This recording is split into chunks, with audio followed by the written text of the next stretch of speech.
Benvenuti tifosi del Napoli. Iscrivetevi al canale e mettete mi piace al video per rimanere aggiornati sulle novità del nostro amato club. Forza Napoli sempre. Chivu, non ho nulla da criticare sui miei giocatori. Abbiamo provato il tutto per tutto contro una squadra ben organizzata che giocava con la palla tra i piedi e 10 giocatori sotto la palla. Non siamo riusciti ad aprire le marcature e loro si sono sentiti più a loro agio. Non ho nulla da criticare sui ragazzi per aver dato il massimo con la nostra energia. Loro ne hanno avuta di più, soprattutto nel secondo tempo. Ma noi abbiamo dato tutto, cercando di aprire le marcature nel primo tempo. Nella ripresa sono riusciti a creare qualcosa e ci hanno segnato 2 gol. L'Inter è delusa, ma il Bodo merita il plauso. L'allenatore ha aggiunto: c'è molta delusione perché abbiamo provato ad avanzare, ma purtroppo loro avevano più energia. Il Bodo è una squadra ben organizzata che è venuta qui per fare quello che doveva fare con determinazione. Dobbiamo congratularci con loro, meritavano di passare il turno. Cosa è andato storto in Champions League?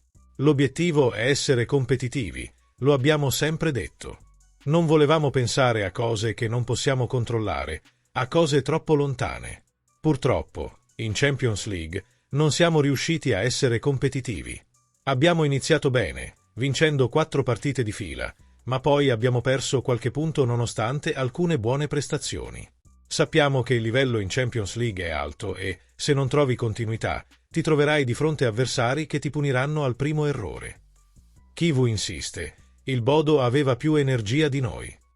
L'energia è difficile da trovare. Quando giochi ogni 3 giorni, probabilmente avremmo potuto attaccare meglio l'area avversaria. Ma non ho nulla da criticare sui ragazzi. Forse avremmo dovuto aprire la partita fin dall'inizio.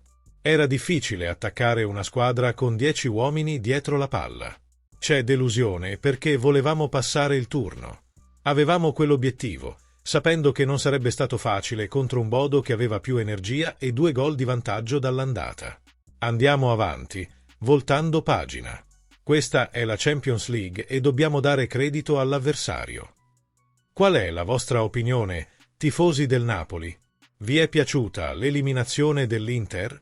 Voglio sapere la vostra opinione nei commenti. Lasciate un like al video e iscrivetevi al canale. Forza Napoli sempre!